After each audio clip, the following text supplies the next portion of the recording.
পাহাড়ের নিচে যাইয়া আবার ডাক দিছে, বাবা আমি তোর মা, পাহাড়ের নিচে আসি, একটু আয়, চেহারাটা আমার একটু দেখায় দে, আমি মা তোর চেহারাটা দেখবো, এক নজর দেখিয়া চলে যাব। আজও সন্তান নামাজে দাঁড়ানো, নামাজে দাঁড়ায় ভাবতেছে আমি কি মায়ের ডাকে সাড়া দিব নাকি আল্লাহর মুহাব্বতে নামাজেই দাঁড়ানো থাকবো। চিন্তা করে এক পর্যায়ে সিদ্ধান্ত, মা আমাকে ডাক দিছে, তবে আল্লাহর মুহাব্বতের ইবাদতের মজা ছাড়বো না। আজও মা দ্বিতীয় দিনের মতো কষ্ট পাইয়া মা এবার শেষ পর্যায়ে বাড়ির দিকে চলে যায়।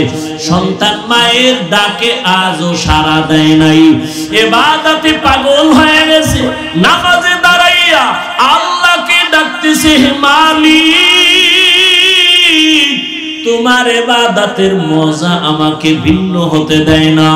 মা আজও দুঃখ নিয়ে বাড়িতে চলে গেল। রহমতের নবী হাদিসে পাকে ঘটনা উল্লেখ করেছেন, মা দুইবার কষ্ট পাইয়া চলে গেল। মা এবার সিদ্ধান্ত নিল আর সন্তানের কাছে আসবে না। সন্তান তো ইবাদতের মজা পাইয়া মায়ের ডাকে সাড়া দেয় না। বাড়ি যাওয়ার পরে আবার কিছুদিন হয়ে গেল, মায়ের অন্তরে আবার জাল শুরু হয়ে গেল, দাউ দাউ করে আগুন জ্বলে। সন্তানের বিরহ, চেহারাটা দেখতে পারি না, মুহাব্বতের টান। মা এইবার সিদ্ধান্ত নিতেছে, এইবার আর একদিন আমি যাব, সন্তান যদি শেষবারের মতো আমার ডাকে সাড়া না দেয় আর কোনদিন আমি সন্তানের নিয়ে চিন্তা করব না। মা দুঃখিনী এভাবে করে করে আর একদিন রওনা হয়ে গেল। হেঁটে হেঁটে যাইয়া আবার পাহাড়ের নিচে দাঁড়াইয়া মা ডাক দিয়া কয়, সন্তান 2 দিন পর্যন্ত এসে ফিরে গেছি, আজ আমি আসছি, আজকে একটু আমারে দেখা দাও, এক নজর তোমারে দেখে চলে যাব। আমি মা তোমারে নিয়ে জীবনে কত কষ্ট করেছি, আমি মা না খাইয়া তোমারে খানা খাওয়া বড় বানাইছি, আজ আমি মায়ের ডাকে সাড়া দাও না, আমি মা নিজেরে কন্ট্রোল করতে পারি না। আজ আমি তৃতীয়বার বুড়ো মানুষ, কত কষ্ট করে আসছি, আমাকে আজ একটু দেখা দাও। সন্তান আজও নামাজের মধ্যে দাঁড়াইয়া চিন্তায় পড়ে গেল, মায়ের ডাকে আমি সাড়া দিব নাকি আল্লাহর মুহাব্বতের ইবাদতে আমি মশগুল থাকব। আজও সিদ্ধান্ত দিয়া আল্লাহর বান্দা ইবাদতের মধ্যেই মশগুল, মায়ের ডাকে আর সাড়া দেয় নাই। এইবার মা সর্বশেষ কষ্ট পাইয়া যে 2 দিন গেল জবানে কিছু বলে নাই, হালকা কষ্ট পেয়েছে।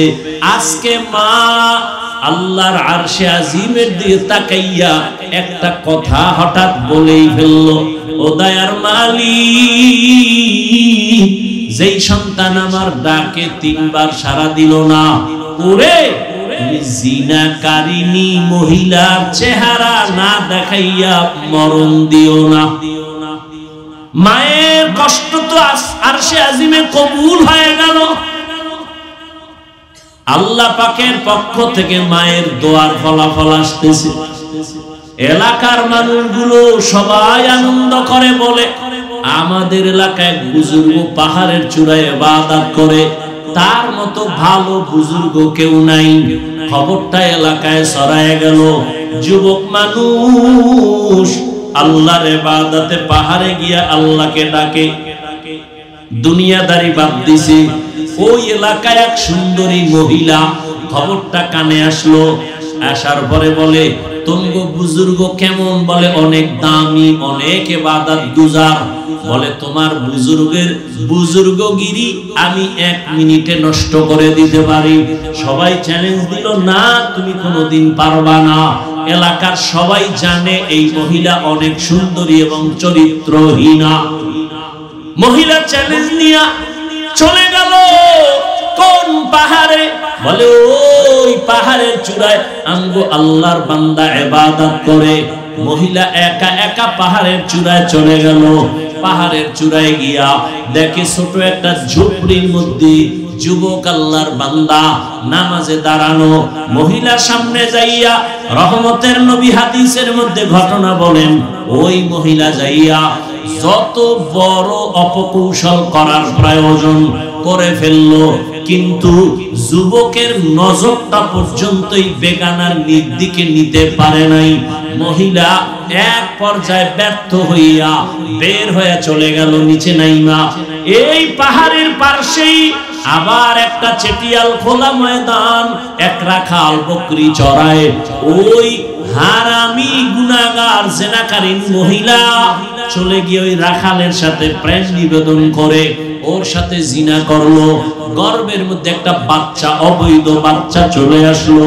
অবৈধ বাচ্চাটা এক পর্যায়ে যখন দুনিয়াতে আসলো, ওই বাচ্চাটারে কোলের মধ্যে নিয়া ওই জিনাকারিনী মহিলা এলাকায় ঘুরে ঘুরে কয়, তোদের পাহাড়ের চূড়ার বুজুর্গের কোনো ইবাদতের দাম নাই কেন? বলে তোদের মার সাথে জিনা করেছে, এই যে তার বাচ্চা দেখো। মহিলা জিনা করছে ওই বুজুর্গের সাথে। কার সাথে? রাখালের সাথে। মহিলা এলাকায় ঘুরে ঘুরে বলে, তোমগো বুজুর্গ আমার সাথে জিনা করেছে, এই নাও তার বাচ্চা। এলাকার মানুষগুলো মাথা গরম হয়ে গেল। আমাদের বুজুর্গর এত সুনাম, এত মোহাব্বত করি, সে এমন অন্যায় করবে মেনে নেওয়া যায় না। লোকজন রেডি হইয়া লাঠি ছোটা হাতে নিয়ে দৌড়ায়, পাহাড়ের চূড়ায় গিয়া তার খানকা ভেঙ্গে দিল। যখন একজনে তার শরীর টাচ করলো, দাঁড়ায় কয়, দাঁড়াও, আমার শরীর টাচ করছো কেন? বলে তোমার বুজুর্গগিরি মানি না। কেন? বলে তুমি বড় চরিত্রহীন। কেন? বলে আমাদের এলাকার সুন্দরী নারী, তার সাথে তুমি জিনা করেছো। ওই নারীর গর্ভে অবৈধ বাচ্চা, বাচ্চাটা এখন তার কোলে, তোমার জেনার কারণে সেই বাচ্চা আসছে। যুবক চোখের পানি ছেড়ে বলে, প্রমাণ কর। ওই মহিলা আমার সামনে দাঁড়াইয়া বলতে পারবে কিনা ওই বাচ্চা আমার? বলে হ্যাঁ পারবে। মহিলাকে নিয়ে আসো। মহিলা যদি বলতে পারে ওই বাচ্চা আমার, যে বিচার হয় মেনে নিব। আর যদি বলতে না পারে, তোমরা আর অপবাদ দিবা না, আগে চুপ থাকো, মহিলাকে আনার ব্যবস্থা করো। লোকজন সবাই চলে গেল।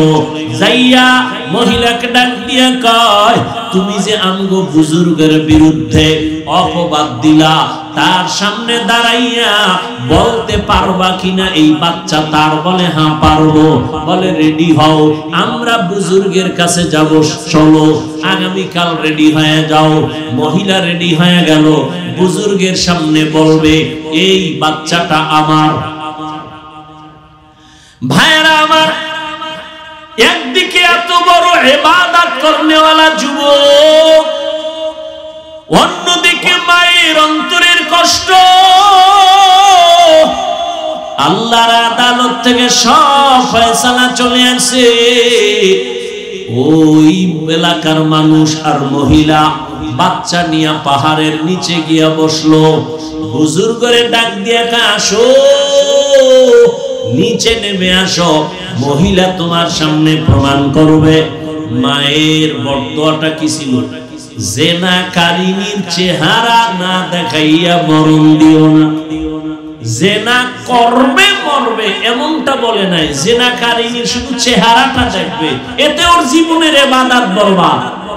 তোমার আমার জীবনের প্রথম পুঁজি হলো কান্না। ওই কান্নাটা ধরে যদি রাখতে পারো, মা বাবার থেকে 99 গুণ মায়া মোহাব্বত আমার আল্লাহর বেশি। মায়ের কাছে যদি শুধু কান্না দিয়া জীবনের সব আশা পূরণ করতে পারো, আমার মালিকের দরবারে যদি এক ফোঁটা চোখের পানি ছেড়ে দাও, আর যদি বলো আল্লাহ মাফ করে দাও, বলা লাগবে না টাকা লাগবে, এইটা লাগবে, আল্লাহ কয় শুধু সারেন্ডার হ, আমি তোর জীবনের প্রয়োজন বলার আগে মিটাই দিব। আতিনা ফি দারে দুনিয়া না হাসান আতিনা ফি দারে উকবা না হাসান ইয়া গিয়াসাল মুস্তাগীসিন ইহদিনা নাফতিখারা বিল উলুমে ওয়াল গিনা हर गोरी देने को तू तैयार है जो न मांगे उससे तू बेजार है हजारों लाखों মানুষ হইছে ওয়াজে ফজরে মসজিদ খালি কি লাভ হবে আদিকের এই চাপাবাজি করলে সারা জীবনের বয়ান এক পালায় যদি ওজন করো ফজরের 2 রাকাত সুন্নতের সমতুল্য হবে না রহমতের নবী বলেন قال رسول الله صلى الله عليه واله وسلم بين العبد وبين الكفر ترك الصلاه মুমিন আর বেঈমানের মধ্যে ব্যবধান হলো নামাজ বেঈমানেরা নামাজ পড়ে না মুমিনেরা নামাজ ছাড়ে না বুঝ ঠিক করার জন্যই সব আপনিও মুসলমান আমিও মুসলমান আপনার আমার আল্লাহ এক নবী এক কোরআন এক কাবা এক ধর্ম এক অথচ আমি আপনাকে বয়ান করি টুপির জন্য দাড়ির জন্য নামাজের জন্য পর্দার জন্য হালালের জন্য কেন আপনিও মুসলমান আমিও মুসলমান আমি টুপি না পরলে লজ্জা লাগে আপনি কেমন মুসলমান যে টুপি পরতে গেলে লজ্জা লাগে আমি দাড়ি কাটলে লজ্জা পাই তুমি কেমন মুসলমান যে দাড়ি রাখতে গেলে লজ্জা পাও আমি মসজিদে না ঢুকলে লজ্জা পাই বাবা তুমি কেমন মুসলমান যে মসজিদে ঢুকতে গেলে লজ্জা পাও আমি পর্দা না করলে লজ্জা পাই তুমি কেমন মুসলমান যে পর্দা করতে গেলে লজ্জা পাও একমাত্র কারণ হলো বুঝের অভাব সহি বুঝ এখন অন্তরে আসে নাই আর বুঝটা তৈরি করার জন্য একটা মেডিসিন লাগবে ওই মেডিসিনের নাম হলো তাকওয়া কিয়ামত পর্যন্ত বয়ান যদি চলে আর ওই তাকওয়ার মেডিসিন যদি অন্তরে না আসে আল্লাহর জাতের কসম কোনদিনই মানুষ দ্বীনের পথে চলবে না আমি হাফিজুর রহমান কেন আর মক্কা মদিনার ইমাম কেন স্বয়ং রাসূল যদি বয়ান করে ওর কপালে কালেমা আসবে দলিল যেই রহমতের নবীকে এক নজর দেখা মাত্র জাহান্নামের আগুন হারাম যেই রহমতের নবীকে এক নজর দেখলে পেটের ক্ষুধা থাকে না সেই রহমতের নবীকে একবার আর একদিন না টানা 13 বছর দেখলো বয়ান শুনলো কালেমা বললো না এত বড় বেঈমান কপাল পোড়ার নাম জানেননি কি নাম অন্যদিকে 27 বছরের একটা যুবক তরবারি নিয়ে দৌড়ায় নবীকে জবাই করবে কয় বছরের যুবক রহমতের নবীর সামনে আইসা চেহারা মোবারক দেখা তরবারি ফালায় বলে রহমতের নবী আমারে মাফ করে দেন কালেমা রশি আমার গলায় পড়ায়া দেন রহমতের নবী বলে হাতটা দাও যুবকের হাত ধইরা নবী একটা নজর দিলেন রহমতের নবীর রহমতি নজর লাগা মাত্র কলবের মধ্যে পাওয়ার বেড়ে গেল তরবারি নিয়ে দাঁড়ায় গেল বাইতুল্লাহর পাশে ধমক দিয়া কয় রে আল্লাহর দুশমনেরা ইসলামের দুশমনেরা মুহাম্মদের প্রয়োজন নাই যদি কোনো সাহস থাকে ওমরের তরবারির সামনে দাঁড়া আমার তরবারি তোমাকে ফয়সালা করার জন্য যথেষ্ট দেখছেন নি কারবার তরবারি নিয়ে দৌড়াচ্ছে নবীকে জবাই করবে আর সে কালেমাওয়ালা হয়ে গেল এর নাম কফাল কপাল যদি পুরিয়া যায় রাসূলের বয়ানও কপাল খুলে না আর কপাল যদি খুলে রাসূলকে জবাই করতে এসেও কালেমা পড়ে আল্লাহ আমাদেরকে হেদায়েত দান করুন সহিহ বুঝ দান করুন ভাই যতই বাহাদুরি করি। আজকে আমি বক্তা বক্তা ভাব, আপনি খুব ক্ষমতার ভাব, টাকার ভাব, সাদা কাফনে যেদিন ঢুকবো সেদিন সব ভাব শেষ। নাকি কাফনে লেখা থাকবে বড় হুজুরের লাশ, টাকাওয়ালার লাশ, কোটি টাকার মালিক দেখো অভাব হয় না দূর, গরিব ঘুমায় আরাম করে মনটা বাহাদুর। ফেরাউনের লাশটা দেখো মিশর জাদু ঘরে, খায় না মাটি পোকা মাছি সবাই ঘৃণা করে। হৃদয়ে থাকিবে যার নম্রতা সাদা, রহমত আসিবে সেথা প্রভুর ওয়াদা। বড়র বাড়াই থাকলে দিলে রহমত আসবে না, নিজেকে নিজে ছোট মনে করিও সদা। উঁচু জমিন থেকে পানি নিচু জমিনে যায়, তেমনি খোদার রহমত আসে নম্রতার হৃদয়। ভোগবিলাসের বাড়ি গাড়ি পরে রবে সব, ভোগবিলাসের বাড়ি গাড়ি পরে রবে সব। থাকতে সময় স্মরণ করো আল্লাহ আমার রব, থাকতে সময় স্মরণ করো আল্লাহ আমার রব। আল্লাহ তাআলা বলেন, ইয়া আইয়ুহাল্লাযীনা আমানুত্তাকুল্লাহা হাক্কা তুকাতিহ, ও দুনিয়ার মুমিন আল্লাহকে ভয় করো হক আদায় করে। ওয়ালা তামুতুন্না ইল্লা ওয়া আনতুম মুসলিমুন।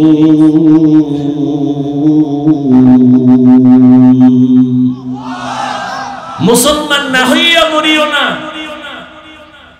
রহমতের নবী বলেন, আলা কুল্লুকুম রাঈন কুল্লুকুম মাসউলুন আন রাইয়াতিহি, সাবধান হে উম্মত, তোমরা প্রত্যেকেই দায়িত্বশীল। আল্লাহর আদালতে দাঁড়াইয়া দায়িত্বের জবাব দিতে হবে, পালানোর কোনো সুযোগ নেই। মরণ থেকে যতই পালাও মরণ তোমায় নিবে ঘিরি, যদিও সুদূর আকাশ পানে লুকাও সেথায় লাগিয়ে সিঁড়ি। নদী পথে নৌকা চালাও ও মাঝি ভাই, বেলা ডোবার আগে আমি ওপার উঠতে চাই। ডুবে গেলে বেলারে আর উঠে না, ভেঙ্গে গেলে মেলারে আর জমে না।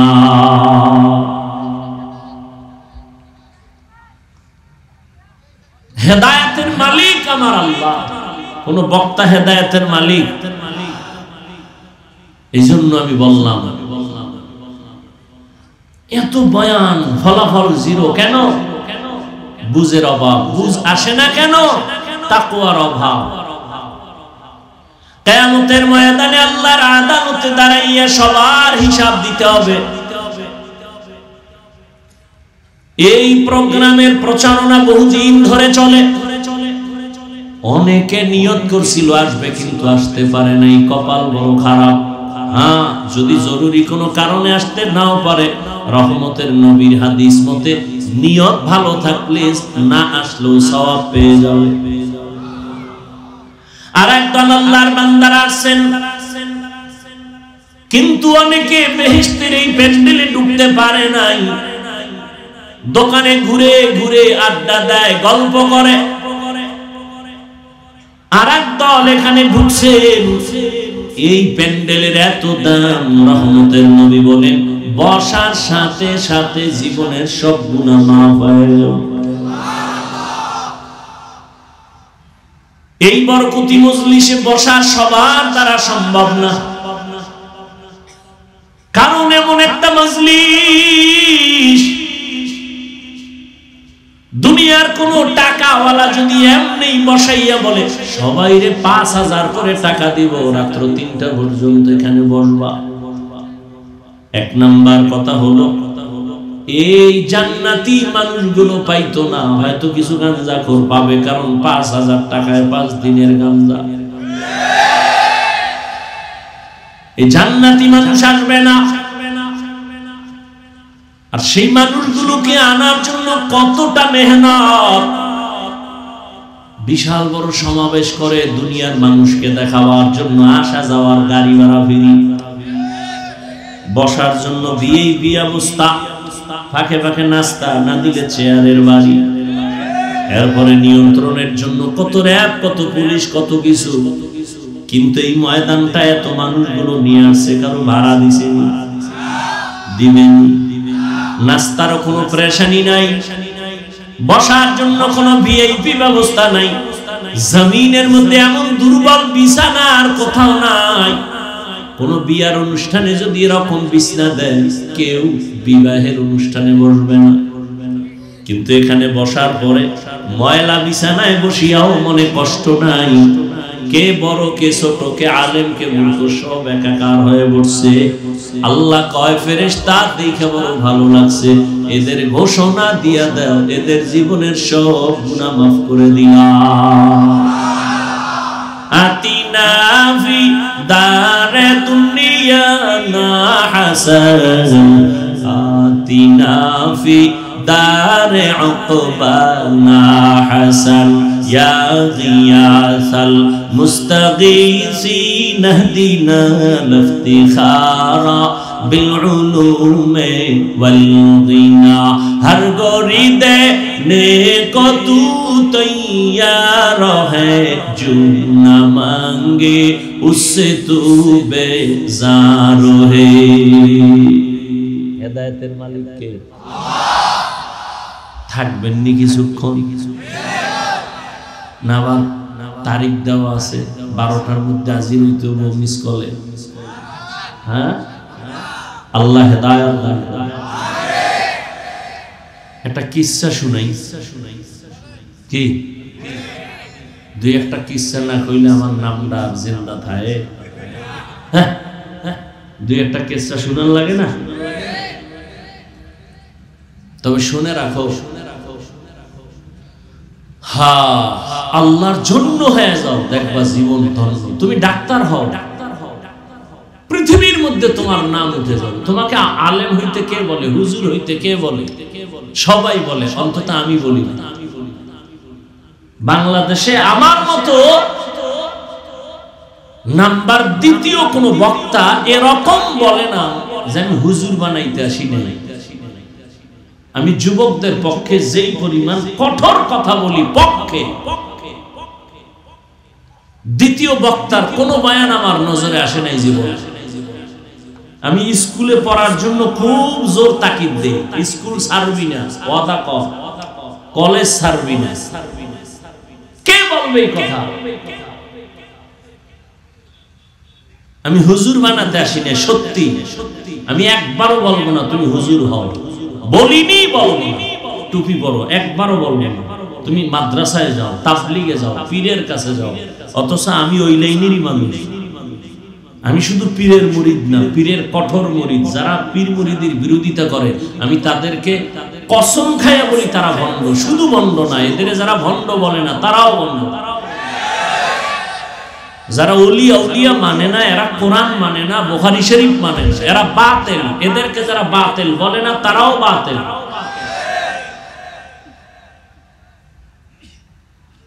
আল্লাহ হেদায়েত দান করুন। এক যুবক আল্লাহর খুব প্রিয় গোলাম হয়ে গেছে, বুঝ ঠিক হয়ে গেছে। দুনিয়ার লাইনের এক যুবক, জীবনে মাদ্রাসায় পড়েন না, কিন্তু আল্লাহ ওয়ালাদের নজরের মধ্যে পাওয়ার আছে। ওই পাওয়ার লেগেছে তো অন্তরের পরিবর্তন শুরু হয়ে গেছে। আরে ভাই, এটা গাঞ্জাখোরের নজরেও পাওয়ার আছে। আল্লাহর প্রিয় বান্দাদের নজরে পাওয়ার থাকবে না কেন? আপনারা দেখেন না মাঝে মাঝে আপনাদের এলাকায় ধানের জমিন, কদু গাছের জমিন, খেতে জুতা টানায়, জুতা টানায়নি মাঝে মাঝে? কেন? এটা বরকতের জিনিস, নমরুদের গালে লাগছে। জুতা টানাইলে কদুগুলো বড় হবে, পোকা হবে না, এই জন্য টানাই। কি জন্য টানাই? বদনজর থেকে বাঁচার জন্য। বদনজর কার? পীর সাহেব, কোন হুজুরের? এলাকার সব থেকে গাঞ্জাখোর বেআমলওয়ালা, ওর নজরে মারাত্মক রিঅ্যাকশন। একটা দুধের বাচ্চা ফুটফুটে গোলাপ নজর দিছে তো অসুস্থ হয়ে গেছে। ডাক্তার কয় কোনো রোগ নাই, মুরব্বীরা কয় বদ নজর লাগছে, তাড়াতাড়ি পানি লাও, পানি ভরা নাও, তেল ভরা নাও, ঔষধে হবে না। এটা গাঁজাখোর বদ নজর দিছে। গাভীর দুধ হয় 13 কেজি, এত দুধ গাভী, পরের দিন থেকে 3 কেজি ঠাইনাও বের করা যায় না, বদ নজর লেগে গেছে। এটা গাঁজাখোরের নজরে যদি পাওয়ার থাকে, একজন তাহাজ্জুদওয়ালা, জিকির করেনওয়ালা, আল্লাহওয়ালার নজরে কেন পাওয়ার থাকবে না? আল্লাহওয়ালার নজর লাগছে তো যুবকের কলবের মধ্যে পাওয়ার পরিবর্তন শুরু হয়ে গেছে। এতদিন নামাজ পড়তে মজা লাগতো না, এখন নামাজ না পড়লে মজা লাগে। কি যুবক বাবা, আমি কিন্তু খুব খেয়াল করি, আমি বলি নাই তুমি টুপি দাও, পীরের কাছে যাও, তাবলীগে যাও, বরং আমি বলবো তুমি স্কুলে পড়ো, আলহামদুলিল্লাহ, ছাড়িও না স্কুল, কলেজে পড়ো, চাকরি করো, ব্যবসা করো, কোনো বাধা নাই, পড়ো, ডাক্তার হও, ইঞ্জিনিয়ার হও, প্রফেসর হও, তবে দাবি আমার একটা, শেষ বেলা বলবো দাবিটা কি? স্কুলে পড়ো, ডাক্তার হও। আমি কলিজা দিয়া দোয়া করি, তুমি ডাক্তার হও, ইঞ্জিনিয়ার হও, প্রফেসর হও, সাংবাদিক হও, তবে একটা দাবি আমার থাকবে, ছোট্ট এক দাবি, আল্লাহ কবুল করেন শেষ সময় সেটা বলবো।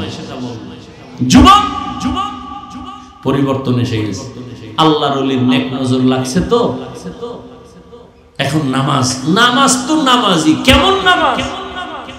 আজান হওয়া মাত্র আল্লাহর বান্দা মসজিদে আজানের আগেই হাজির হয়ে যায়।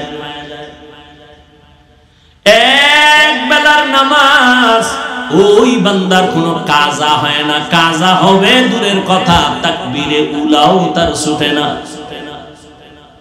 আল্লাহর বান্দা যুবক এতটাই ইবাদত করতে করতে আল্লাহর প্রিয় ইবাদতে মগ্ন হয়ে গেছে।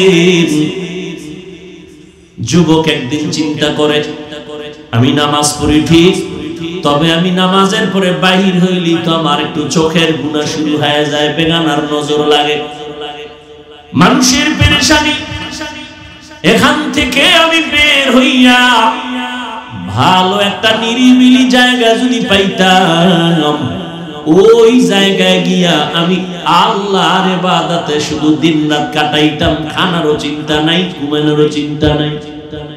ঘরের ভেতরে তার মা, বৃদ্ধা মা, আর কোনো মহিলা নাই। ওই যুবক ভাবতেছে কোথায় যাই আর নিরিবিলি আমি আল্লাহকে ডাকবো, কোলাহল মুক্ত হয়ে যাব, আমার যেন চোখের গুনাহ না হয়, আমার যেন জবানের কোনো গুনাহ না হয়। আমরা তো নামাজ পড়ি, বয়ান করি, কিন্তু প্যান্ডেল থেকে বের হইলেই তো গুনাহ শুরু হয়ে যাবে, জবানের গুনাহ, কানের গুনাহ, চোখের গুনাহ, অন্তরের গুনাহ। ওই যুবক ভাবতে ভাবতে ভাবতে হঠাৎ অন্তরের মধ্যে একটা জবাব এসে গেছে। বাড়ির দূরে একটি পাহাড় আছে, জঙ্গল, ওই পাহাড়ের চূড়ায় যাইয়া আমি আল্লাহর ইবাদতে কাটাবো, আর বাড়ি ঘরের চিন্তাও করব না। মানুষ একটা কাজে যখন ধ্যান দিয়া করে তখন খানা দানার ফিকির থাকে না। ঠিক আল্লাহর মুহাব্বতের বান্দারা যখন ইবাদতে মশগুল হয়ে যায় তখন আর দুনিয়ার লাইনে কানেকশন থাকে না, খানা দানার ফিকির থাকে। কেমন যেন ইবাদত করলেই তার পেটের ক্ষুধা নিবারণ হয়ে যায়। ওই আল্লাহর বান্দা যুবক পাহাড়ের চূড়ায় গিয়া ইবাদত করার নিয়ত করে মায়ের থেকে বিদায় নিয়ে চলে গেল পাহাড়ের চূড়ায়, জঙ্গলে। বৃদ্ধা মা, ঘরের মধ্যে কেউ নাই, আল্লাহর মুহাব্বত তার অন্তরে গালেব হয়ে গেছে। ও আমার কলিজার যুবক, এই জন্যই তো বলেছি তোমার হুজুর হওয়ার দরকার নাই, কারণ আমার দেশে হুজুরের অভাব নাই, মাদ্রাসারও অভাব নাই, মাদ্রাসায় ছাত্রেরও অভাব নাই, মাওলানারও অভাব নাই, আমার দেশে ডাক্তারের অভাব, ইঞ্জিনিয়ারের অভাব। তুমি একজন ডাক্তার হও, তবে আমার ছোট দাবি তুমি কোনোদিন বেয়াদব হইও না রে বাবা। বাবা হাফিজ ভাই বেয়াদব হব না, তার ব্যাখ্যাটা কি?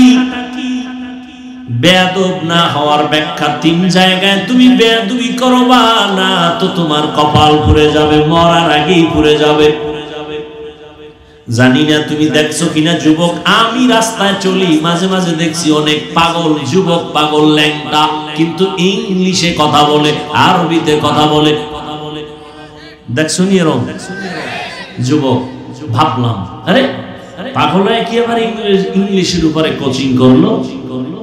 না, কখনো সে ইংলিশ শিখে নাই, বরং ভালো স্কুল বা মাদ্রাসার ছাত্র ছিল, বেয়াদবি করার কারণে রাস্তার পাগল হয়েছি। পাগল হইতে কি কোনো মেডিসিন লাগে?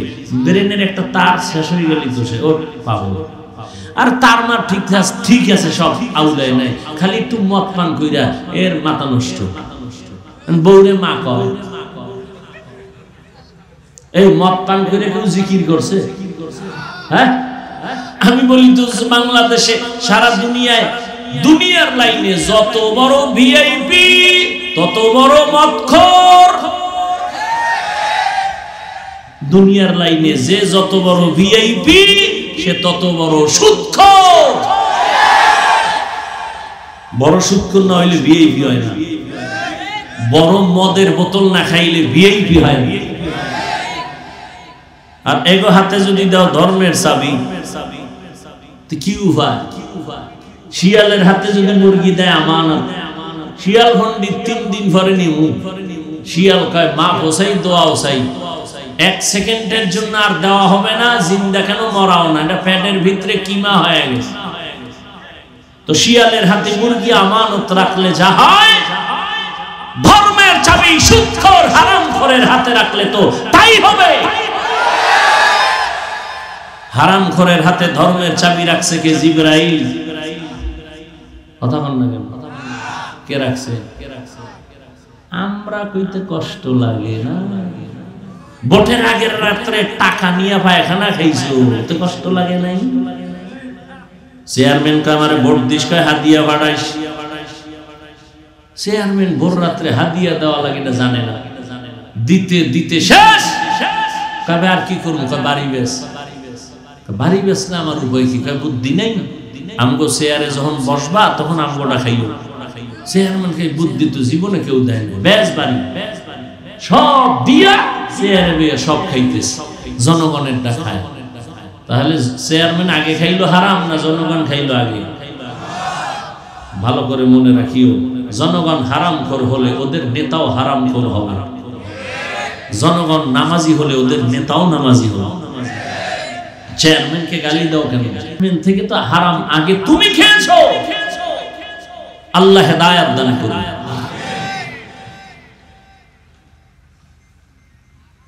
ভাইরা আমার, সরকারি বেসরকারি চাকরি করে জানা থাকলে আমাকে অল্প টাইমে জবাব দেন, কয় ঘন্টার ডিউটি বলেন? বেতন কত? নিম্নে 20,000। ধন্যবাদ। শুধু 20,000। টেবিলের তলে কত মুক্তা টুকটা তো পড়ে আছে, ওর বাপ মা থুয়ে গেছে, খালায় থুয়ে গেছে, ওটি খাইব। ওটি যেমনে হেমনে যায়।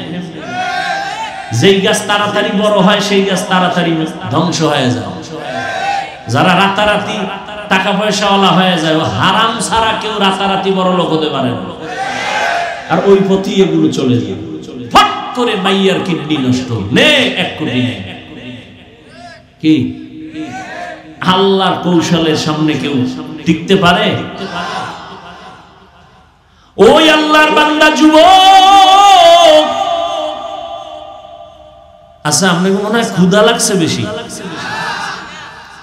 এই তুমি মিছা কথা, লাগছে তো হালকা পাতলা। তবে যেই ক্ষুধা, এই কি চানাচুর খাইলে কমবে? বাদাম খাইলে কমবে? ওয়াজের ভ্যান্ডেলে এগুলি তো আদব না। 2 ঘন্টা না খাইলে মরে যাবে। ওয়াজের ভ্যান্ডেলে এগুলো কেন? এটা বেচা কেনার মজলিস নাকি মিয়া? ওই যে বলছিলাম শুরুতে, থানায় আসামি নিয়ে ভিড়ায় কাঁদে না, আর ওয়াজের প্যান্ডেলে আল্লাহ আল্লাহরা বয়ান করে, মানুষ হাউমাউ করে কাঁদে, ওরে মারলো কে? এটা তো সেই প্যান্ডেল, তামাশা কেন? 2-1 ঘন্টা না খাইলে কি হবে? এখানে পান, এখানে চা, কেউ আবার গেছে বিড়ি টানতেছে, টাইনে টুনে আবার এই তো পুরান ওয়াজই চলতেছে। আল্লাহ হেদায়েত দান করুন। जिंदगी में बंदगी तू कर नहीं, जिंदगी में बंदगी तू कर नहीं, जिंदगी बे बंदगी शर्मिंदा है, जिंदगी बे बंदगी शर्मिंदा है। दुनिया में हो दुनिया का तलबगार न हो, बाजार से गुजर हो खरीदार न हो, ये दुनिया एक मिसल कागज फूल है, ये दुनिया एक मिसल कागज फूल है, जिंदगी में बंदगी तू कर नहीं,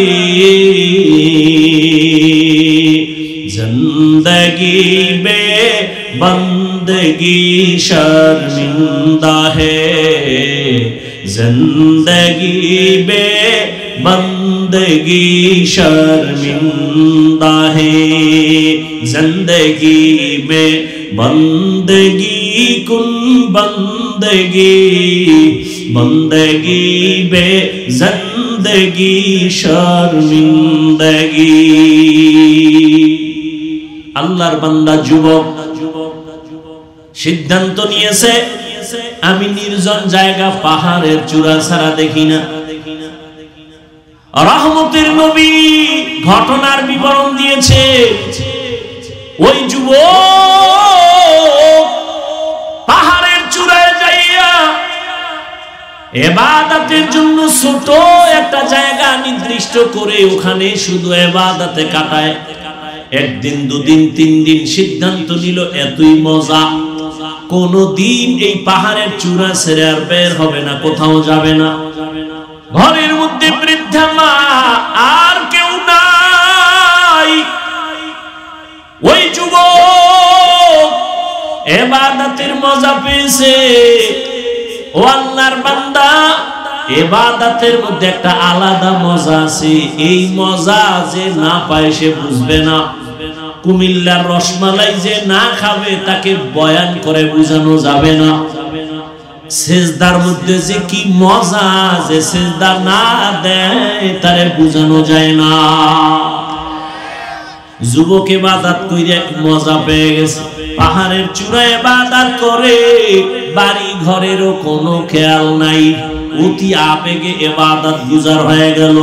এদিকে ঘরের মধ্যে বৃদ্ধা মা পাগল নির্মত হয়ে গেছে, আমার সন্তান আমার কাছে আসে না, ইবাদতের জন্য পাহাড়ে গেল, আমি মা কেমন যেন একটু পাগল নির্মত হয়ে গেলাম। সন্তানের চেহারাটা যদি দেখতে না পাই, আমি মায়ের কলিজাটা শান্ত করতে পারি না। একটা মা সন্তানের জন্য এতটা মায়া অন্তরে জমা নিয়ে চলে, দিন নাই রাত নাই মা একটা সন্তানের জন্য পেরেশানি হয়ে যায়। ঘর থেকে যখন বের হয়, আমি তো এখন বড়, আমার সংসার আছে, আমার স্ত্রী পরিবার আছে, আমি তো এখন বাংলাদেশে চলতে কোনো টেনশন লাগে না। এরপর মা ডেলি টেলিফোন করে, বাবা কোথায় আছো, খানা কখন খাইছো, কখন ঘুমাইছো, বাসায় গেছো নি, গোসল করছো নি, দেখছেন নি। এর নাম মা। এর নাম কি? সন্তান বড় হয়ে গেছে, কিন্তু মায়ের কাছে সন্তান এখনো শিশুর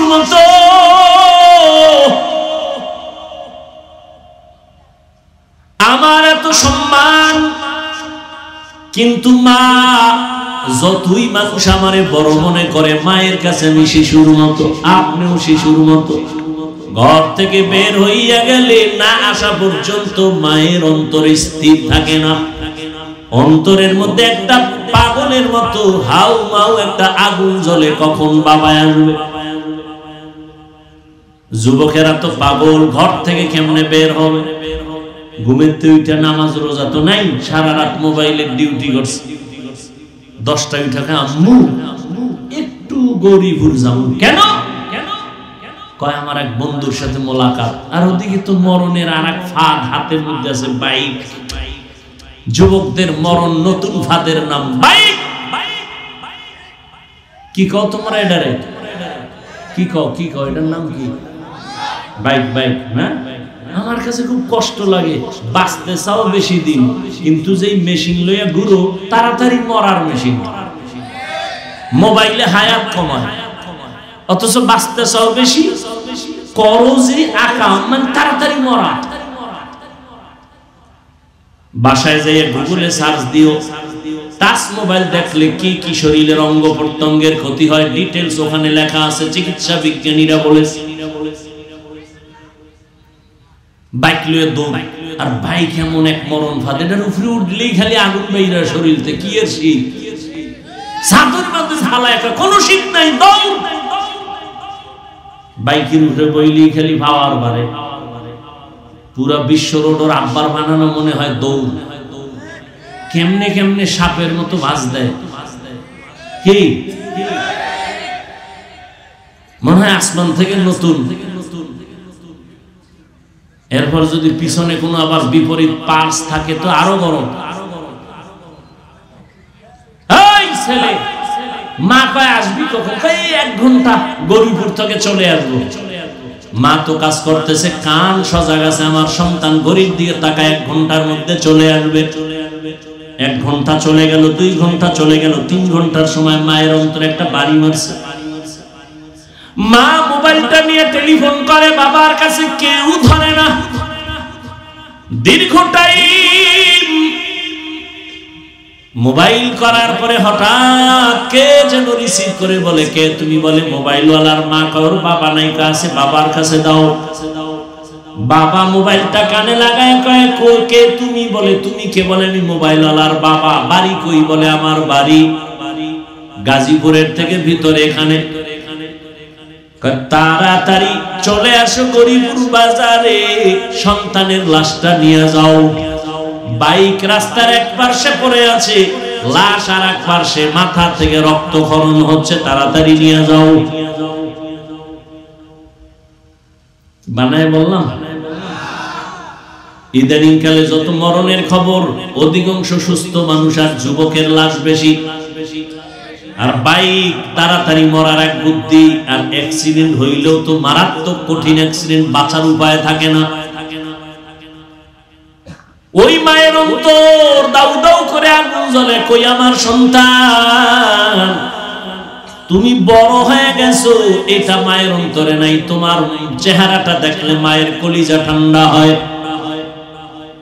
মা অন্তরে অন্তরে ধারণা, আমার ইবাদত করনেওয়ালা সন্তান অনেক দিন হইছে আমার ঘরে আসে না, ইবাদত করে পাহাড়ের চূড়ায়। আমার চেহারা না দেখলে মন ভালো লাগে না। কেমনে আসবে? টেলিফোন নাই, চিঠি নাই, লোকজনও নাই। মা সিদ্ধান্ত নিতেছে, কষ্ট যদি হয় আমি আমার সন্তানের চেহারা দেখার জন্য আমি প্রয়োজনে পাহাড়ের নিচে গিয়ে দাঁড়াবো। মা চিন্তা ভাবনা করিয়া সিদ্ধান্ত নিয়া এই বুড়া বয়সে আম্মা জান সন্তানকে দেখার জন্য ঘর থেকে বের হয়ে গেল। এমন টাইমে বের হয়েছে, সূর্যটা উপরে উঠছে, রোদের তাপ বেড়ে গেছে। রহমতের নবী সাহাবায়ে কেরামদেরকে বয়ান করেন, ওই মা হেঁটে হেঁটে পাহাড়ের নিচে যাইয়া, সন্তান পাহাড়ের উপরে ইবাদতে নামাজে দাঁড়ানো, মা নিচে বইয়া কেমনে সন্তানের ডাক দিছে। নবী তার হাত মোবারক দিয়া ইশারা দেয়, ভাবে সূর্যের আলো পড়ে, হাতটা কপালে লাগাইয়া মা এভাবে উঁচু কইরা ডাক দিছে সন্তানের নাম ধরিয়া, বাবা আমি তোর মা, একটু পাহাড়ের নিচে নেমে আয়, একটা নজর দেখবো, কলিজাটা ঠান্ডা করব, তারপরে বাসায় যাব। হাদিসে পাকে নবী বলেন ওই মা এমন সময় সন্তানের ডাক দিছে, সন্তান তখন নামাজে দাঁড়ানো। সন্তান চিন্তায় পড়ে গেল, মা যে আমারে ডাক দিল, এখন কি আমি মায়ের ডাকে সাড়া দিব নাকি আল্লাহর মোহাব্বতে নামাজে দাঁড়ায় থাকবো? চিন্তা ভাবনা করিয়া যুবক নামাজে দাঁড়াইলো, মনে সিদ্ধান্ত নিল আল্লাহর মোহাব্বতের মজার ইবাদত ছাড়বো না, মায়ের ডাকেও সাড়া দিব না। মা একবার ডাকছে, দুইবার তিনবার ডাকিয়া সন্তান যখন সাড়া দেয় না, মা হালকা অন্তরে কষ্ট নিয়া এবার বাড়ির দিকে রওনা ফিরিয়া যায়। মনে দুঃখ, বাবা তোরে দেখার জন্য আসছি,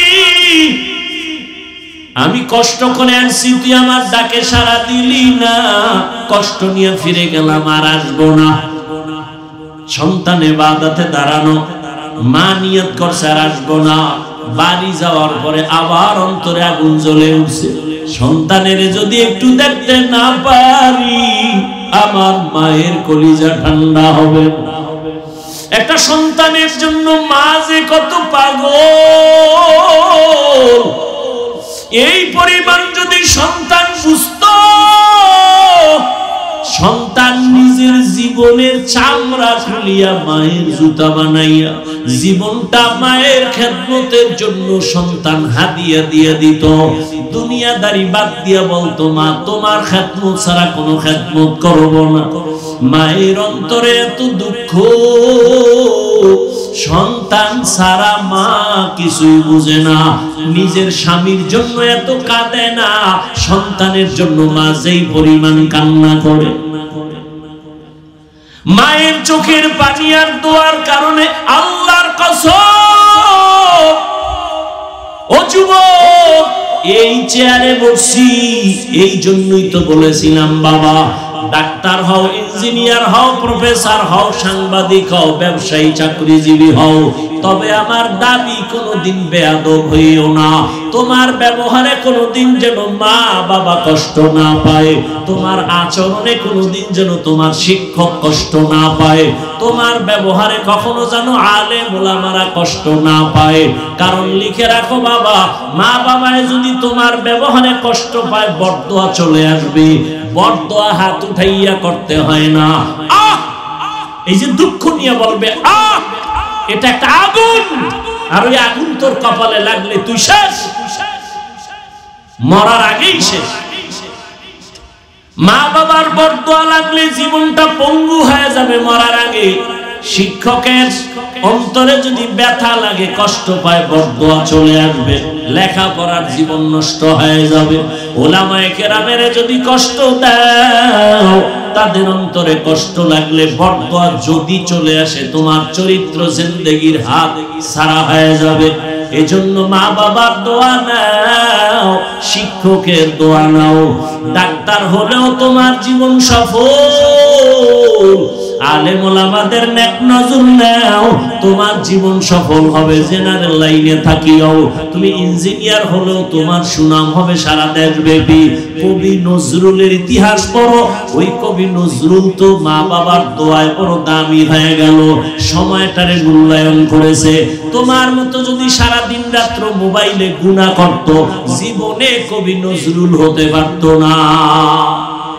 চরিত্রহীন আল্লাহর কসম কোনদিন বড় হতে পারবে না। যে লাইনে থাক, যার চরিত্র ঠিক নাই, ওকে পৃথিবীর কেউ সম্মানের জায়গা দিবে না। সম্মানের চেয়ার পেতে হলে দুইটা পুঁজি লাগবে, সুস্থতা আর সুন্দর চরিত্র। এই দুটোটা নষ্ট করে মোবাইল। মোবাইল কিডনি নষ্ট করে, ব্রেন নষ্ট করে, হার্ট দুর্বল করে, চোখের পাওয়ার নিয়ে যায়, কানের পাওয়ার নিয়ে যায় মোবাইল। তা তোমাকে অসুস্থ বানিয়ে ফেলতেছে এই মোবাইল, আর চরিত্র তো নাই। আর চরিত্র ঠিক না থাকলে পৃথিবীর কেউ তোমাকে সম্মানের জায়গায় বসাবে। এজন্য মা বাবার দোয়া, শিক্ষকের দোয়া, উলামায়ে কেরামের নেক নজর যদি তুমি নিতে পারো তোমার জীবন ধন্য হবে। এবার একটু তুমি চোখ বুলাইয়া খেয়াল করো, তোমার মতো কত যুবক জীবনে কোনোদিন মাদ্রাসায় পড়ে নাই, চাকরি জীবনে কোনোদিন আলিফ বাতাও শিখে নাই, এমন যুবক জেনারেল লাইনে থাকিয়া তোমার মতো বান্দা স্কুলে পড়ে, কলেজে পড়ে, চাকরি করে, ব্যবসা করে, 5 বেলার নামাজ পড়ে নাই। র‍্যাব, আর্মি, পুলিশ, বিডিআরের চাকরি করে, নামাজি অভাব নাই। তুমি কেন পারবা না রে যুবক? তোমার মতো যুবক রাস্তায় গাড়ি চালায়, নামাজ ছাড়ে না, বলো বাবা তুমি কেন পারো না? তোমার মতো যুবক তাকায় দেখো ব্যবসা করে, নামাজি, তুমি কেন পারো না? জানি না কার কপাল বড় খারাপ, কার বরদোয়া তোমার কপালে লাগছে তা জানা নাই। এখনো সময় আছে, তওবা করে নাও। মা বাবার দোয়া ছাড়া আল্লাহর কসম কোনোদিন সফলতা আসবে না। ওই মা আজকে ডাক দিয়া ফিরিয়া গেল, সন্তানের পাইল না। বাড়ি যাইয়া বসার পর আবার মায়ের অন্তরে জ্বালা শুরু হয়ে গেল, সন্তানের না দেখলে অন্তর আমার শান্ত হবে না। মা আর কয়েকদিন পর আবার সিদ্ধান্ত নিল, আমার সন্তানটাকে গিয়ে আবার আমি পাহাড়ের নিচে গিয়া ডাক দিব।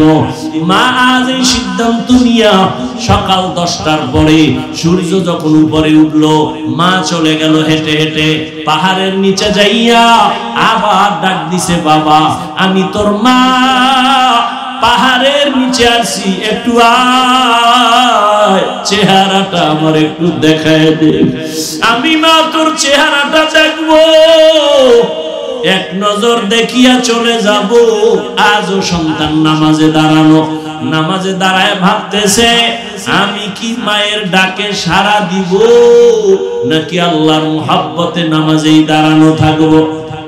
চিন্তা করে এক পর্যায়ে সিদ্ধান্ত, মা আমাকে ডাক দিছে, তবে আল্লাহর মুহাব্বতের ইবাদতের মজা ছাড়বো না।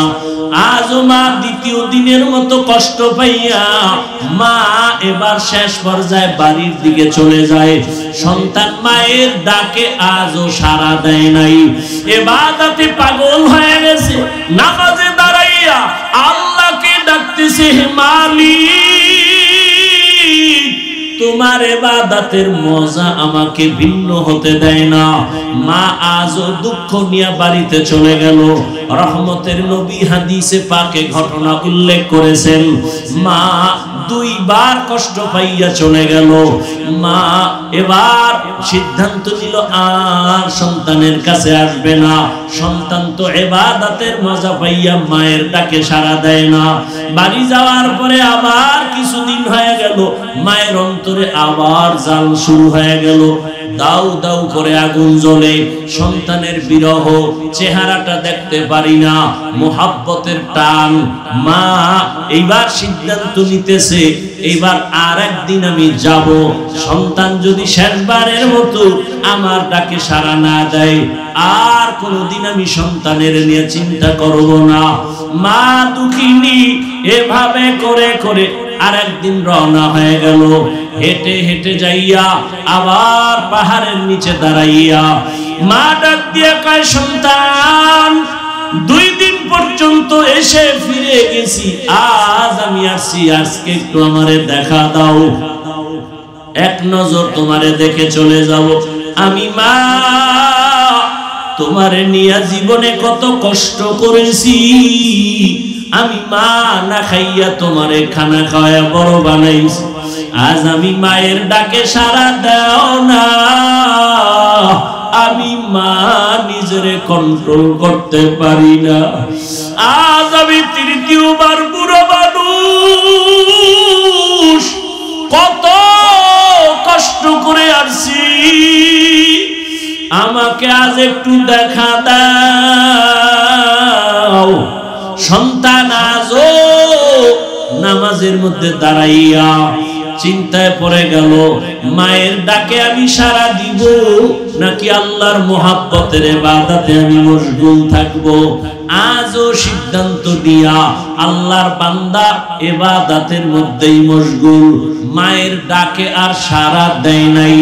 এইবার মা সর্বশেষ কষ্ট পাইয়া যে 2 দিন গেল জবানে কিছু বলে নাই, হালকা কষ্ট পেয়েছে। আজকে মা আল্লাহর আরশে আজিমের দিকে তাকাইয়া একটা কথা হঠাৎ বলেই ফেললো, ও দয়ার মালিক, যেই সন্তান আমার ডাকে 3 বার সাড়া দিল না, ওরে তুমি জিনাকারিনী মহিলার চেহারা না দেখাইয়া মরণ দিও না। মায়ের কথা আরশে আজিমে চলে গেল, জিনা করাইয়া না, জিনাকারিনী এক মহিলা শুধু চেহারাটা দেখাইও। এটা আপনার আমার জন্য কোনো বরদোয়া, কোনো কিছু? সারাদিন বেগানার চেহারা যদি দেখতেই থাকো, এটা তো কিছুই না। আর মা এরকম একটা কথা বলছে যে আমার ছেলে জিনাকারিনী মহিলার চেহারা না দেখে যেন মরে না। কিন্তু ছেলের জন্য এটা কঠিন অভিশাপ। মায়ের কষ্ট তো আরশে আজিমে কবুল হয়ে গেল। আল্লাহ পাকের পক্ষ থেকে মায়ের দোয়ার ফলাফল আসতেছে। এলাকার মানুষগুলো সবাই আনন্দ করে, বলে আমাদের এলাকায় বুজুর্গ পাহাড়ের চূড়ায় ইবাদত করে, তার মতো ভালো বুজুর্গ কেউ নাই। খবরটা এলাকায় ছড়ায় গেল। যুবক মানুষ আল্লাহর ইবাদতে পাহাড়ে গিয়া আল্লাহকে ডাকে, দুনিয়াদারি বাদ দিছে। ওই এলাকায় এক সুন্দরী মহিলা, খবরটা কানে আসলো। আসার পরে বলে, তোমগো বুজুর্গ কেমন? বলে অনেক দামি, অনেক ইবাদত গুজার। বলে তোমার বুজুর্গগিরি আমি 1 মিনিটে নষ্ট করে দিতে পারি। সবাই চ্যালেঞ্জ দিল, না তুমি কোনোদিন পারবা না। এলাকার সবাই জানে এই মহিলা অনেক সুন্দরী এবং চরিত্রহীনা। মহিলা চ্যালেঞ্জ নিয়ে চলে গেল কোন পাহাড়ে? বলে ওই পাহাড়ের চূড়ায় আমগো আল্লাহর বান্দা ইবাদত করে। মহিলা একা একা পাহাড়ের চূড়ায় চলে গেল। পাহাড়ের চূড়ায় গিয়া দেখে ছোট একটা ঝুপড়ির মধ্যে যুবক আল্লাহর বান্দা নামাজে দাঁড়ানো। মহিলার সামনে যাইয়া রহমতের নবী হাদিসের মধ্যে ঘটনা বলেন, ওই মহিলা যাইয়া যত বড় অপকৌশল করার প্রয়োজন করে ফেললো, কিন্তু যুবকের নজরটা পর্যন্তই বেগানার দিকে নিতে পারে নাই। মহিলা এক পর্যায়ে ব্যর্থ হইয়া বের হয়ে চলে গেল নিচে নাইমা। এই পাহাড়ের পাশেই আবার একটা চেটিয়াল খোলা ময়দান, এক রাখাল বকরি চড়ায়। ওই হারামি গুনাহগার জিনাকারীন মহিলা চলে গিয়ে ওই রাখালের সাথে প্রেম নিবেদন করে, ওর সাথে জিনা করলো। গর্ভের মধ্যে একটা বাচ্চা, অবৈধ বাচ্চা চলে আসলো। অবৈধ বাচ্চাটা এক পর্যায়ে যখন দুনিয়াতে আসলো, ওই বাচ্চাটারে কোলের মধ্যে নিয়ে ওই জিনাকারিনী মহিলা এলাকায় ঘুরে ঘুরে কয়, তোদের পাহাড়ের চূড়ার বুজুর্গের কোনো ইবাদতের দাম নাই কেন? বলে তোদের মার সাথে জিনা করেছে, এই যে তার বাচ্চা দেখো। মহিলা জিনা করছে ওই বুজুর্গের সাথে। কার সাথে? রাখালের সাথে। মহিলা এলাকায় ঘুরে ঘুরে বলে, তোমগো বুজুর্গ আমার সাথে জিনা করেছে, এই নাও তার বাচ্চা। এলাকার মানুষগুলো মাথা গরম হয়ে গেল। আমাদের বুজুর্গর এত সুনাম, এত মোহাব্বত করি, সে এমন অন্যায় করবে মেনে নেওয়া যায় না। লোকজন রেডি হইয়া লাঠি ছোটা হাতে নিয়ে দৌড়ায়, পাহাড়ের চূড়ায় গিয়া তার খানকা ভেঙ্গে দিল। যখন একজনে তার শরীর টাচ করলো, দাঁড়ায় কয়, দাঁড়াও, আমার শরীর টাচ করছো কেন? বলে তোমার বুজুর্গগিরি মানি না। কেন? বলে তুমি বড় চরিত্রহীন। কেন? বলে আমাদের এলাকার সুন্দরী নারী, তার সাথে তুমি জিনা করেছো। ওই নারীর গর্ভে অবৈধ বাচ্চা, বাচ্চাটা এখন তার কোলে, তোমার জেনার কারণে সেই বাচ্চা আসছে। যুবক চোখের পানি ছেড়ে বলে, প্রমাণ কর ওই মহিলা আমার সামনে দাঁড়াইয়া বলতে পারবে কিনা ওই বাচ্চা আমার? বলে হ্যাঁ পারবে। মহিলাকে নিয়ে আসো। মহিলা যদি বলতে পারে ওই বাচ্চা আমার, যে বিচার হয় মেনে নিব। আর যদি বলতে না পারে তোমরা আর অপবাদ দিবা না, আগে চুপ থাকো, মহিলাকে আনার ব্যবস্থা করো। লোকজন সবাই চলে গেল। যাইয়া মহিলাকে ডাক দিয়া কয়, তুমি যে আমগো বুজুর্গের বিরুদ্ধে অপবাদ দিলা, তার সামনে দাঁড়াইয়া বলতে পারবা কিনা এই বাচ্চা তার? বলে হ্যাঁ পারবো। বলে রেডি হও, আমরা বুজুর্গের কাছে যাব, চলো আগামীকাল রেডি হয়ে যাও। মহিলা রেডি হয়ে গেল, বুজুর্গের সামনে বলবে এই বাচ্চাটা আমার। ভাইরা আমার, একদিকে এত বড় ইবাদত করনেওয়ালা যুবক, অন্যদিকে মায়ের অন্তরের কষ্ট। আল্লাহর আদালত থেকে সব ফয়সালা চলে আসে। ওই এলাকার মানুষ আর মহিলা বাচ্চা নিয়ে পাহাড়ের নিচে গিয়া বসলো। বুজুর্গরে ডাক দিয়ে আসো, নিচে নেমে আসো, মহিলা তোমার সামনে প্রমাণ করবে। মায়ের বরদোয়াটা কি ছিল? জেনাকারিনীর চেহারা না দেখাইয়া মরণ দিও না। জেনা করবে মরবে এমনটা বলে নাই, জেনাকারিনীর শুধু চেহারাটা দেখবে, এতে ওর জীবনের ইবাদত বরবাদ। এরে আমার পর্দার আড়ালের মা বোনেরা, ও যুবক, ওই মা সামান্য এতটুকু কথা বলছেন, জিনাকারিনীর চেহারাটা দেখে মরবে, বেগানার চেহারা দেখে মরবে, আর আগে যেন না মরে। এই সামান্য কথাটা তার জন্য কত ভয়ঙ্কর। আর তুমি আমি কত বেগানার চেহারা দেখে দেখে চোখ নষ্ট, জবান নষ্ট, অন্তর নষ্ট হয়ে গেল। আল্লাহর ভয় অন্তরে নাই। এরে আল্লাহর বান্দারা, এই জন্য আমার আল্লাহ বলেন আমার ভয় অন্তরে জমা করো। খাঁটি মুসলমান হইয়া কবরে যাও, আমার আদালতে দাঁড়াইয়া হিসাব দেওয়ার ভয় অন্তরে জমা করো। এক জাররা পরিমাণ গুনাহ থাকলে তুমি খাঁটি মুসলমান হইয়া দাঁড়াতে পারবা না। ওই আল্লাহর বান্দা, বুজুর্গ, যুবক, আবেদ যখন খবর পাইল জিনাকারিনী মহিলা পাহাড়ের নিচে হাজির, হাজার হাজার মানুষ দেখার জন্য আসছে। আল্লাহর বান্দা নিচে নেমে আসার আগে 2 রাকাত নামাজে দাঁড়ায়া কান্না শুরু করেছে। এবার বলে, ও দয়ার মালিক, আমি তোমার ইবাদতের জন্য বড় আশিক হইয়া আমার বাড়ি ঘর বাদ দিয়া আমি পাহাড়ের চূড়ায় চলে আসলাম। ও আল্লাহ, তোমার মোহাব্বত যেন একনিষ্ঠতার সাথে পাই। দুনিয়ার লোভ, দুনিয়ার সব বাদ দিয়া তোমার মোহাব্বত পাওয়ার জন্য এখানে আসছি। নির্জনে তোমারে ইবাদত করব, ডাকবো। কিন্তু আজ আমার কপালে কি আসলো বুঝি না। তবে আমার মনে হয় আমার মা বুঝি অন্তরে কষ্ট পেয়েছে। ওই মা 3 দিন আমাকে দেখতে আসছে। আমি তোমার মোহাব্বতে এতটাই মশগুল, আমি আমার মায়ের ডাকে সাড়া দেই নাই। মনে হয় আমার মা অন্তরে ব্যথা পেয়েছে। আজ আমার উপরে না হয় এই বিপদ কেন আসবে, জিনার অপবাদ কেন আসবে? ও আল্লাহ, আমি আমার বৃদ্ধা মায়ের কাছে গিয়া ক্ষমা চাইব। আজকে তুমি আমাকে এই অপবাদ থেকে পবিত্রতার ব্যবস্থা করে দাও। ও আল্লাহ, তুমি জানো আমি কোনো জিনা করি নাই। ও আল্লাহ, তুমি কুদরতের দরজা খুলিয়া দাও, ইজ্জতের হেফাজত করো। আমার যদি বদনাম হইয়াই যায়, মানুষ তখন তোমার ইবাদতের প্রতি বাজে মন্তব্য করবে। যুবক নামাজ পড়িয়া কান্না করিয়া আল্লাহর কাছে দোয়া করিয়া এবার পাহাড়ের নিচে নেমে গেল।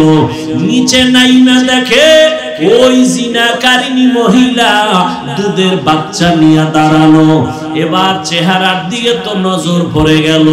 মাও তো বলেছিল জিনাকারিনীর চেহারাটা না দেখা পর্যন্ত যেন ওর মরণ না হয়। এখন বাধ্য হইয়া জিনাকারিনীর চেহারার দিয়ে তাকায় বলে, এই জিনাকারিনী বল এই বাচ্চা কার? বলে বাচ্চা তোমার। বলে নাউযুবিল্লাহ, এই বাচ্চা তো আমার না। বলে অবশ্যই তোমার। এখন যুবক কান্না করে অন্তরে আমার মালিকের ডাকতেছে, আল্লাহ রাস্তা খুলে দাও। হঠাৎ তার অন্তরে একটা জবাব এসে গেল। যুবক ডাক দিয়া কয়, এই জিনাকারিনী বাচ্চাটা আমার হাতে দাও। বাচ্চাটা নিজের হাতে নিয়া এবার অন্তরে আমার আল্লাহ জবাব বের করে দিলেন।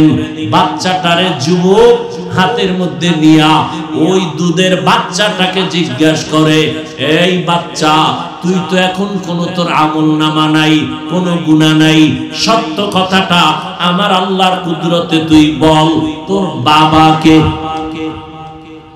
বাচ্চাটাকে যখন প্রশ্ন করা হলো, বল তোর বাবা কি, এ কথা বলা মাত্র ওই জিনাকারিনী মহিলার সামনে হাজারো মানুষ দাঁড়ানো। বাচ্চা যে দুধের বাচ্চা কথা বলতে পারে না, জবান খুলে গেল। বাচ্চা ডাক দিয়া কয়, আমার বাবা হলো ওই মাঠের রাখাল, আমার বাবা ওই রাখাল। মানুষজন সব চমকে উঠলো, ও জিনাকারিনী এই ষড়যন্ত্র করেছো।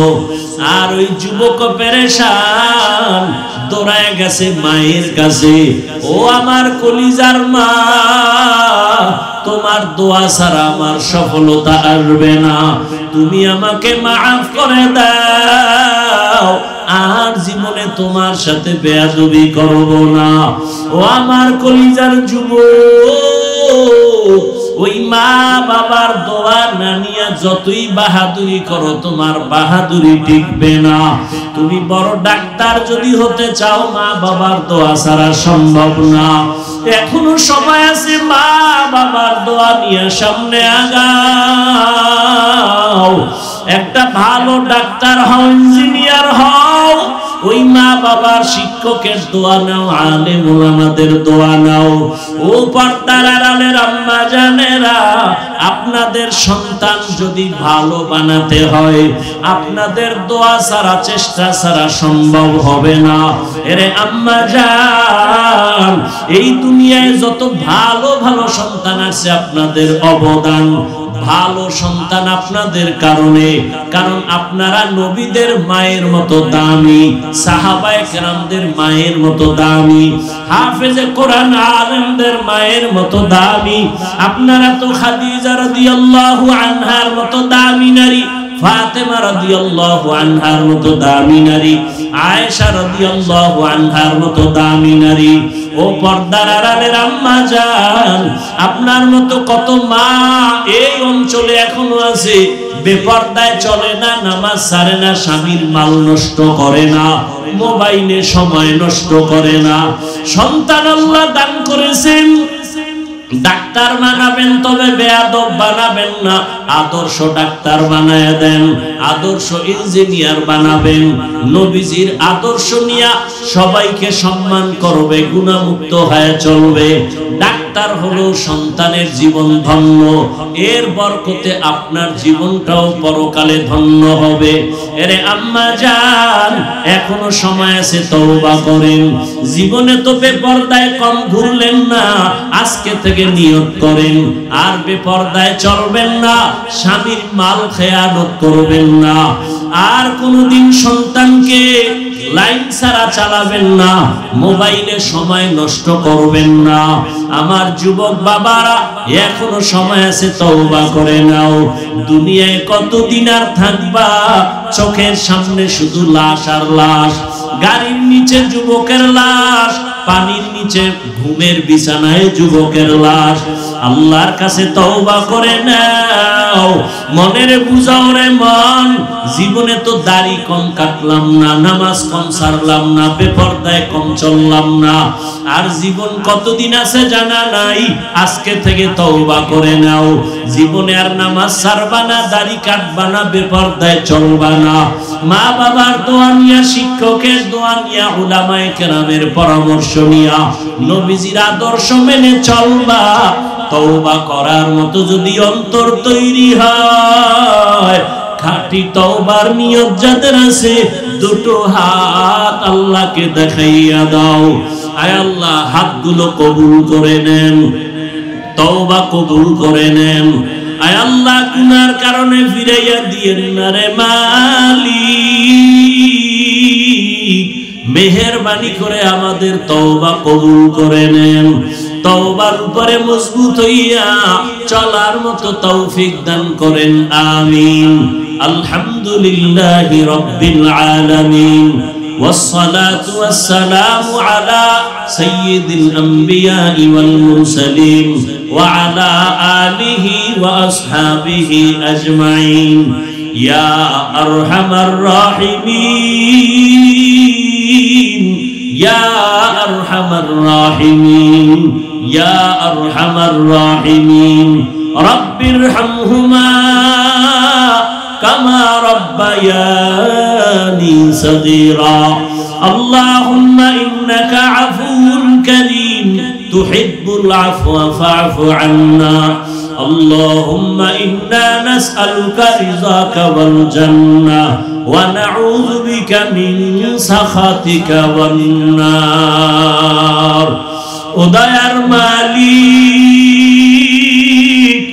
গুনাহের বোঝা নিয়ে আপনার দরওয়াজায় হাজির